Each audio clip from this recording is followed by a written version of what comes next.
Hello, it's and Girl. Welcome back to my channel. This video I'm going to be discussing She-Boot. Since we're all sad that She Reboot left Netflix, I'm going to be discussing all the main heroes. First, we have Adora Sheila. So I did a Adora deep dive video, so I quickly assess her character, selfless and brave, and always willing to sacrifice, but learns that she is more than worth and what she can do for others, which is a really neat concept. We have Glimmer. Her friendship with Bo is great, but she starts to normal in Season 4, and her setting off the heart of Etheria bothers me because she didn't listen to her best friends. I love, though,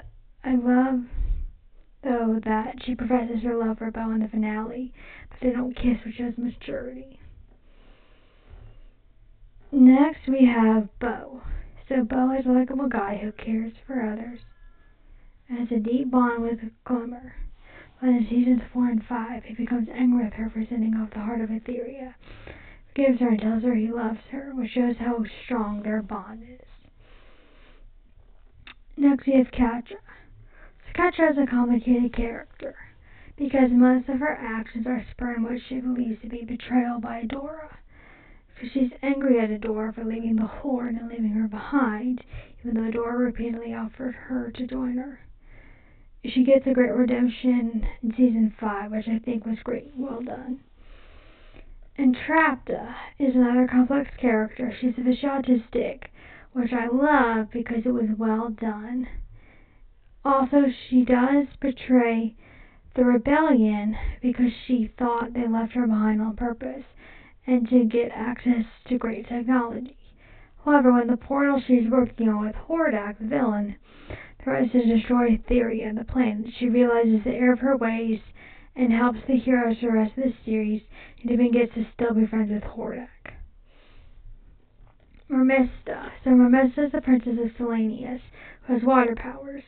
She's connected to one of the runestones. She can be annoying at times, especially her disinterest in how she treats She-Hulk. However, she's powerful and does realize he's the one for her in the end. She-Hulk. She-Hulk is a great and funny character who's loyal to her message despite her treating him poorly at first. He declares her love for her at the end. She finally realizes he is a great guy, like we all been thinking all along. So you have Perfila. Perfila kind of reminds me of Honeylum from Big Hero 6, the series and the movie, because they share a voice actress, and because they both refuse to fight unless it's necessary. Also, she values friendship and peace.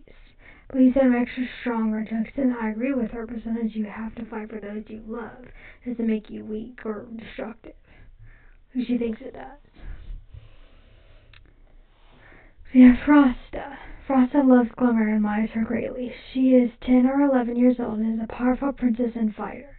She helps Bo and Adora escape to find Entrapta and reveals she wants to help people, even the Horde, because they are people too, which just makes me like her even more.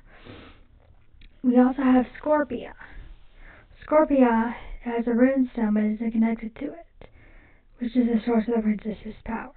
She's sweet and kind and loyal despite being on the side of the Horde for most of the series. She considers Entrapta a real friend and leaves the Horde to rescue her. She gains her magic by the end of the 4th season and fights against Horde Prime until she is controlled by him. She also forgives Catra for treating her poorly, which really shows her character. Queen Angela. Queen Angela is a good character. She loves her daughter and wants to protect her since she believes she got her husband killed, which dissolves the previous princess alliance.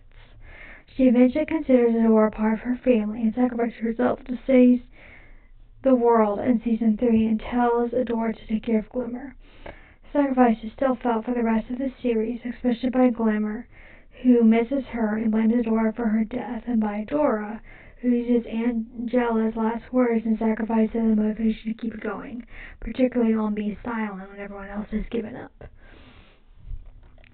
Swiftwind is funny and has a great bond with Adora, who cares greatly for him even though she thought she ruined his life at first.